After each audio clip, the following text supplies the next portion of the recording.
Hi!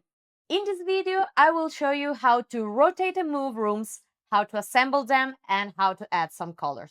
I'm gonna share my screen so we can start. Let's take this project from the magicplan app, and I go to the floor level, and now we can start rotating our rooms. So I select the bathroom.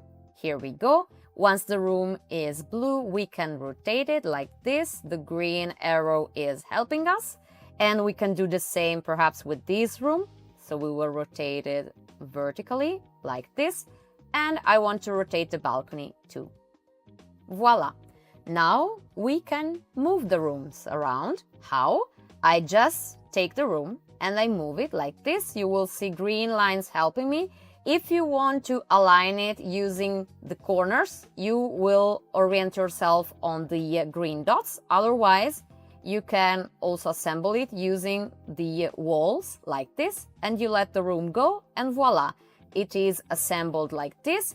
Let's move the other rooms around. If you're in the room, you can go here on the side on Edit Layout, and once the room is blue, you can move it around like this. The bathroom, also here, voila, our project is ready.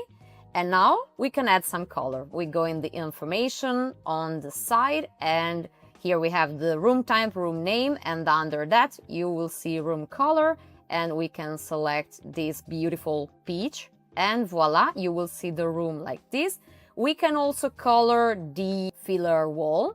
We can go here on the room color, and we can make it perhaps light blue, and voila. And if you have the annotation category available in your subscription, you can select a room. You can go on Insert, Object, Annotations, and here we have the beautiful object called To Paint if we want to indicate that a room needs to be painted, and we're done.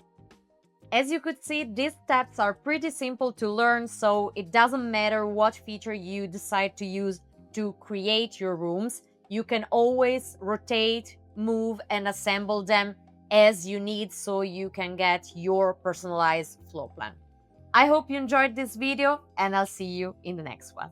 Bye.